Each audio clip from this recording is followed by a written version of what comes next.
bạn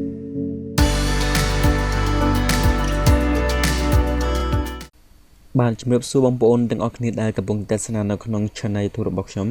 អូខេអញ្ចឹងសម្រាប់ដល់គ្នាដែលចង់ធ្វើការលើកបង្ហាញជូនក៏ដូចជាហើយបង្រៀនបងប្អូនឲ្យ share អំពីរបៀបនៃការហើយ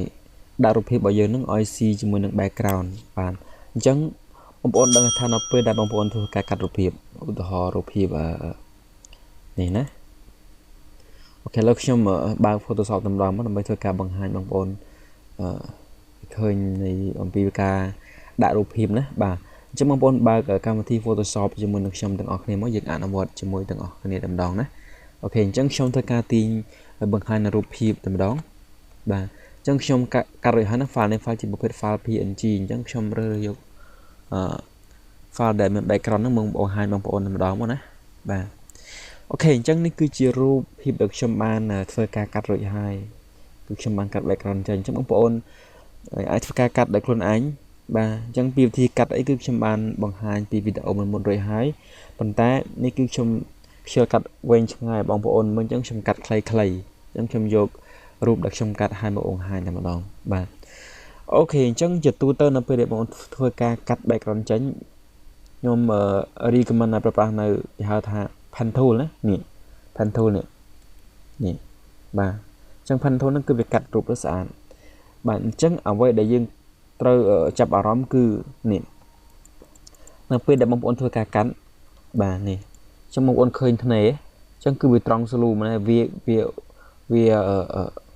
អត់ទាន់បានបស៊ីជាមួយនឹង background ទេអញ្ចឹងស្នាមមុខដែលយើងកាត់គឺវានៅត្រង់ស្លូតែម្ដងណាបាទឬក៏វាត្រង់ឬក៏វាច្បាស់ពេកណាបាទអញ្ចឹងបងប្អូនសម័យមើលថាបើសិនជារូបភាពមួយបូកជាមួយនឹង background វាអត់ស៊ីគ្នាទេអញ្ចឹងរូបយើងប្រកាសជាផុសហើយអញ្ចឹងបាទអញ្ចឹងមកថាការថតរបស់យើងតាំងពីនៅលើទូរស័ព្ទក្តីទាំងនៅក្នុងកាមេរ៉ាទំនើបឬក៏ថ្លៃខ្ពស់ក្តីគឺវាប្រកាសណាស់វាមិនអាចថា background គឺត្រូវតែ focus ដាច់ពត់ចេញពី background នោះទេតែខាត់គឺវាត្រូវតែ busy ជាមួយនឹងគ្នាបាទអូខេអញ្ចឹងខ្ញុំឧទាហរណ៍រូបនៅលើអ៊ីនធឺណិតចុះណាបង្ហាញជូនបងប្អូនមើលរូបជាទូទៅណាបាទ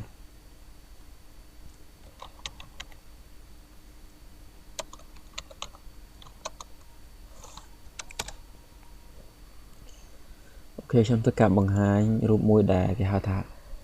focus ណាអូខេឥឡូវរូបនេះមួយណាបងប្អូនមើលឲ្យខ្លួនឯងអញ្ចឹងជាទូទៅរូបមួយដែលគេហៅថាដែលយើងបានមកនោះគឺនេះ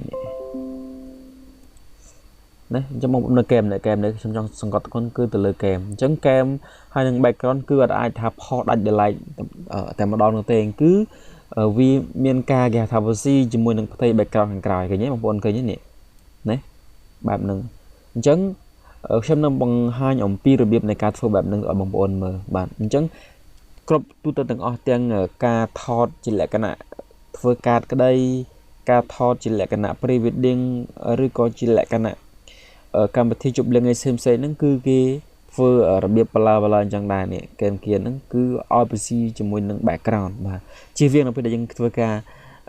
ទាញរូបភាពដាក់នៅលើ background របស់យើងអញ្ចឹងរូបភាពហ្នឹងហាក់បីដូចជាយើងលើកមកបន្ទប់អញ្ចឹងបាទអញ្ចឹងកាលណាលើកមកបន្ទប់អញ្ចឹងរូបភាពរបស់យើងវាមើលទៅផុសអញ្ចឹងវាអត់ស៊ីជាមួយនឹង background ទេណាបាទនេះគឺជាការបង្ហាញបងប្អូនឃើញអំពីរូបភាពដែលគេថតមិនថាជាប្រភេទកាមេរ៉ាអីក៏ដោយអញ្ចឹងដាច់ខាតគឺត្រូវតែមានគេហៅថា versi នេះកេមគៀនទាំងអស់នេះណាតាមលើលើក្រមកេមគៀនអញ្ចឹងណាបាទឥឡូវបងប្អូនជួយទៅកាន់ Photoshop ជាមួយខ្ញុំអស់គ្នាម្ដងទៀតណាអូខេយើងបែកទៅកាន់ Photoshop មកណាអូខេអញ្ចឹងបងប្អូនពីវិធីសាស្ត្រការធ្វើណាឥឡូវខ្ញុំមកធ្វើការទាញយក background មួយទៀតមកខ្ញុំទាញយក background ម្ដងណាបាទខ្ញុំនេះគឺគាត់ជាការឧទាហរណ៍ background ទេបើសិនជាបងប្អូនមាន background ស្អាតជាងខ្ញុំបងប្អូនអាចធ្វើការដាក់មកណាប៉ុន្តែនេះខ្ញុំគាត់ជាការបង្ហាញឬក៏ឧទាហរណ៍ដើម្បីបង្រៀនបងប្អូនទេណាបាទពេលខ្ញុំទាញចឹងមកខ្ញុំសេរីឲ្យចំអូខេអញ្ចឹងយើង preview ធំតិចមកអូខេខ្ញុំជូនទៅក្រៅអញ្ចឹងណាបាទអញ្ចឹងបងប្អូនមើលទាំងអស់គ្នាបងប្អូនមើលស្នាមដែលខ្ញុំកាត់ណា cứ trong solo tầm đòn này kèm được cái nhíp bóng bốn chân kèm này cứ theo thà kèm cái ở si mười background tê nè rồi còn blur tê chẳng việc cắt máu cứ trong tầm đòn khơi nhiều lúc khơi pho tầm đòn rụp hiện bọc chầm chẳng nè và ok chẳng với thi san này cả thưa ở si mười đồng background cứ bóng bốn thưa dòng mấy bóng Merg lại nè layer nè bóng cho mà can layer máu hai dương mờ miền nèนี่คือ chip background อันนี้คือ chip รูปเพียร์บ่อยយើងចឹងបងប្អូនធ្វើការចុចលើរូបនេះចុច control ឲ្យជាប់ហើយយកមកនេះចុចទៅលើរូបភាពកន្លែងនេះបងឃើញខុសគ្នាពេលយើងចុចបងប្អូនឃើញមានសញ្ញាទេណាជ្រុងចេញវាចេញ4ជ្រុងលើមករបស់យើងដែលយើងចង់អន់លើរូបភាពហ្នឹងណាតែបងប្អូនចុច control ចុចមកចុចលើរូបភាពនេះបងប្អូនដល់ពេលដែលយើងចុចប៉ុណ្នេះអញ្ចឹងវានឹងលោតselect ពត់ជុំវិញលើរូបភាពរបស់យើងទាំងអស់នេះតែម្ដងណាអូខេឥឡូវទៅជាមួយនឹងខ្ញុំទាំងអស់គ្នាចឹងខ្ញុំចុចមកបងប្អូនចាំមើលវារត់ select ពត់ជុំវិញឲ្យខ្ញុំតែម្ដងអូខេឥឡូវខ្ញុំចុច control ហើយចុច right click មកបងឃើញវា select នឹង home ពត់ជុំវិញទេបាទអូខេអញ្ចឹងបានប៉ុណ្នេះហើយបងប្អូនធ្វើការ home វាណា home អញ្ចឹងការ home ផ្នែកខាងក្រៅគឺបងប្អូនចុច shift control I បងប្អូនចាំមើលវា select ជុំវិញเกมนี้ในเกมទាំងអស់នេះណាអូខេអញ្ចឹង shift control I មកបងឃើញវាចាប់យកអញ្ចឹងយើងដាក់ filter ឲ្យវា control alt d ណា filter បាទអញ្ចឹងខ្ញុំយកមួយចុះហើយអូខេហើយខ្ញុំយកម្ដងទៀតមក filter វាម្ដងទៀតមកណាហើយអូខេអញ្ចឹងបានពេលនេះបងប្អូនធ្វើការចុចនៅ delete ណាអញ្ចឹងនៅពេលដែលបងប្អូនចុច delete ម្ដងអញ្ចឹងរូបភាពហ្នឹងវានឹងស៊ីជាមួយនឹង background ឬក៏វាស្ដាងជាងនឹងបន្តិចបងប្អូនចុចម្ដងទៀតមកម្ដងក៏បានពីរដងក៏បានបាទអញ្ចឹងជាទូទៅតែម្ដងហ្នឹងគឺអូខេហើយណាបាទតែដោយសារការបង្ហាញមកខ្ញុំគឺខ្ញុំអាចចុចពីរដងក៏បានដែរមិនជាបញ្ហាទេតែជាទូទៅគឺខ្ញុំ recommend ឲ្យចុចតែម្ដងគឺជាការស្រេចអូខេឥឡូវខ្ញុំចុចម្ដងទៀតមកពីរដងអូខេអញ្ចឹងដោះ select ចេញ control D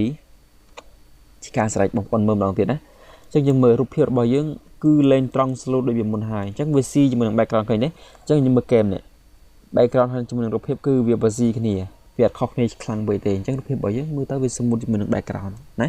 បាទអូខេបាទអញ្ចឹងមិនថាជារូបភាពនឹងជាប្រភេទអ្វីទេជាពិសេសគឺហៅថាថតកាតសិតឲ្យបងប្អូនឬក៏កូនរបស់យើងក៏ទៅថតឬក៏សិស្សសាលាក៏ថតកន្លែងយើងហ្នឹងគឺយើងធ្វើរបៀបនឹងដូចគ្នាណាគឺយើងកាត់លយនៅ filter ខាងក្រៅចេញដែរធ្វើយ៉ាងម៉េចឲ្យ background ហ្នឹងហើយនឹងរូបភាពហ្នឹងវាបស៊ីគ្នាណាបងប្អូនបាទអូខេអញ្ចឹងសង្ឃឹមថាបងប្អូនតន់ទាំងអស់គ្នាតាំងពីចំណុចដែលខ្ញុំបានបង្ហាញជូនតាំងពីដំបូងរហូតដល់ចំណុចបញ្ចប់នេះបាទអូខេអញ្ចឹងខ្ញុំសង្ឃឹមថាបងប្អូនតន់បាទអូខេបើមិនទាន់ទេអាចធ្វើការមើលឡើងវិញម្ដងទៀតឬក៏មានចម្ងល់ comment នៅខាងក្រោមវីដេអូរបស់ខ្ញុំបាទអូខេអញ្ចឹងសារជាថ្មីម្ដងទៀតខ្ញុំមានតែប៉ុណ្្នឹងទេអូខេអញ្ចឹងយើងនឹងជួបគ្នានៅវីដេអូបន្តទៀតបាទសូមអរគុណសូមជម្រាបលាបាទ